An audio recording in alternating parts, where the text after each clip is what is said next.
और अब रुख करते हैं सिब्बी का, जहां पर महंगाई के राज की वजह से गरीब आवाम की कुव्वत खरीद दम तोड़ चुकी है, जबकि कीमतों को कंट्रोल करने में प्राइस कंट्रोल कमेटी नाकाम नजर आ रही है। शहरियों को गराम फरोशों के रहमो करम पर छोड़ दिया गया है। मज़ीद जानेंगे नुमाइंदा बोल न्यूज़ मियाँ यूसुफ से। जी मियाँ यूसुफ, आगाह कीजिएगा।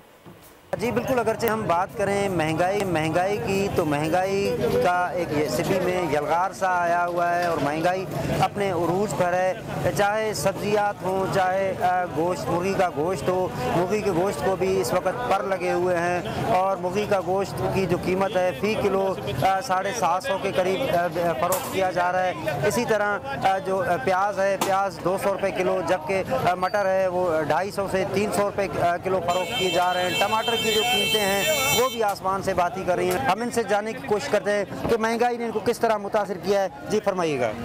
जी बिस्मिल्लाहिर्रहमानिर्रहीम। मैं समझता हूँ कि महंगाई ने ये जो गरीब आवाम है इसको ज़िंदा दरगोर कर दिया। बिलखुसूस जो मज़दूर तबका है जो 500 से 1000 रुपया दिहाड़ी लेता है दिन का, वो भी कभी उसको मिलता है कभी नहीं मिलता है। मज़दूर आजकल ऐसा एक दौर है, हर बंदा कहता है कि मैं अपना जो है ना खुद जो है ना अपना काम करूँ घर का।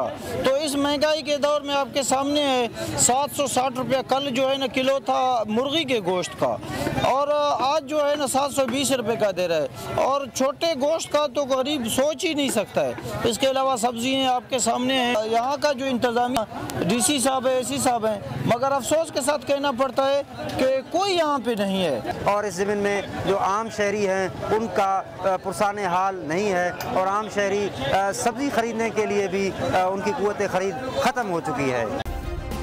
सब्सक्राइब करें और बेल दबाएं ताकि कोई खबर रह न जाए।